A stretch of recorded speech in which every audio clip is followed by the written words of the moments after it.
देश के प्रथम प्रधानमंत्री पंडित जवाहरलाल नेहरू के जयंती पर देश भर में जो कांग्रेस कार्यकर्ता हैं वो उनको याद कर रहे हैं, वो उनकी स्मृतियों को जीवंत करें। इसी कड़ी में काशी में भी कांग्रेस प्रदेश अध्यक्ष अजय राय के नेतृत्व में गंगा पूजन किया गया और पंडित जवाहरलाल नेहरू को याद किया गया। हमारे साथ बातचीत के लिए जुड़े हैं अजय जी। जब भी बात आती है लोकतंत्र के बुनियाद को रखने की तो पंडित जवाहरलाल नेहरू का जिक्र किया जाता है। आज यही बात भारतीय जनता पार्टी की तरफ से कहा जा रहा है कि अगर खुद इंदिरा गांधी जी भी स्वर्ग से आ जाएं तो धारा 370 नहीं हटा सकती। तो ये कैसा दावा है उनका? देखिए, आज हम लोगों ने यहाँ नेहरू जी को याद किया, माँ गंगा के तट पर हमने श्रद्धांजलि अर्पित की, गंगा पूजन किया, अभी दीपदान भी करने जा रहे हैं। हम सब लोग ऐसे नेता जो नेहरू जी जिन्होंने इस देश को हरित क्रांति, श्वेत क्रांति, इस देश के अंदर एम्स, IIT, IIM पूरे देश को बनाने का काम किया, उनको हम याद कर रहे हैं। और उस पर बात ये भाजपा के लोग बतावें कि उन्होंने कितने IITs बनाए, कितने एम्स बनाए, कितने IIM बनाया, और बनारस के जहाँ प्रधानमंत्री जहाँ से आते हैं बनारस में कितने यूनिवर्सिटीज़ बनाई, कितने यहाँ पर कारखाने बनाए, कितने लोगों को रोजगार दिया। इस पे बात नहीं करना, केवल और केवल देश को भ्रमित करने की बात, नौजवानों को कितना काम दिया। इंदिरा जी से तुलना वो नहीं कर सकते। इंदिरा गांधी हमारी नेता हैं जिन्होंने इस देश के लिए कुर्बानी दिया, इस देश को मजबूत करने का काम किया। हम निश्चित तौर से उन्हें याद करते हैं। और ये जो इन्होंने बात कही है वो नेहरू जी ने भी कहा था कि 370 आज देश की मांग है, आज कश्मीर की मांग है।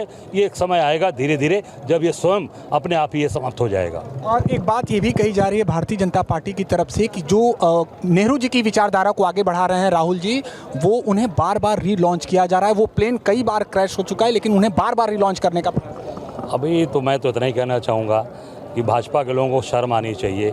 इसी उत्तर प्रदेश में राहुल गांधी 4 लाख वोट से चुनाव जीतते हैं अमेठी रायबरेली से, और यही मोदी जी जो बनारस में 10 लाख पार आ गए 1.5 लाख पे। ये सबसे नैतिक हार है नरेंद्र दामोदर दास मोदी की। राहुल गांधी हमारे नेता हैं, 4 लाख से उत्तर प्रदेश में चुनाव जीत कर गए हैं। ये हमारी ताकत है, ये हमारी बढ़ोतरी है।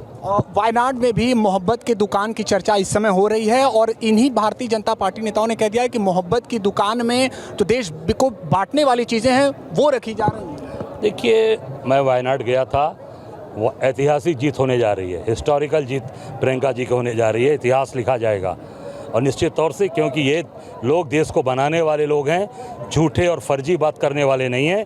अभी हम लोग आ रहे हैं बनारस में, पूरा शहर जाम पड़ा है, पूरे शहर के अंदर लोग गिरते पड़ते आ रहे हैं। निश्चित तौर से केवल झूठी बातें, फर्जी बातें ये इन लोगों ने किया है।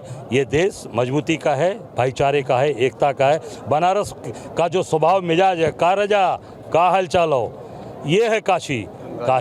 गंगा जमुनी तहजीब, गंगा की ये जल से बाबा विश्वनाथ का अभिषेक होता है और मुसलमान इसी गंगा जल से वजू करता है। यही हमारी काशी है, यही काशी की परंपरा। अंतिम सवाल, प्रयागराज में जो छात्र प्रदर्शन कर रहे थे उनमें से कुछ मांगे मान ली गई हैं, लेकिन कुछ लोगों का ये भी कहना है कि अभी पूरी मांग नहीं मानी गई। अजय जी कैसे देखिए, नौजवान बच्चे अपने भविष्य के लिए लड़ रहे हैं, उनकी बात को इनकी मानना मजबूरी है, क्योंकि नौजवान सड़क पे है। पूरे प्रदेश और देश का नौजवान का भविष्य खराब कर रही है सरकार। नौजवान अपना हक और अधिकार लेके रहेगा। बीजेपी तो करिए आप लोग भ्रमित कर रहे हैं छात्रों को। नहीं, हम लोग छात्रों के मजबूती, उनकी मनोबल उनका न टूटे, उनकी इच्छा शक्ति मजबूती से खड़ी हो।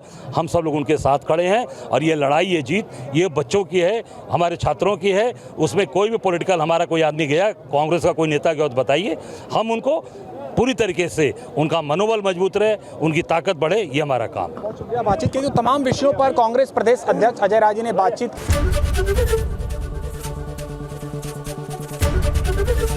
ABP गंगा, खबर आपकी, जुबान आपकी।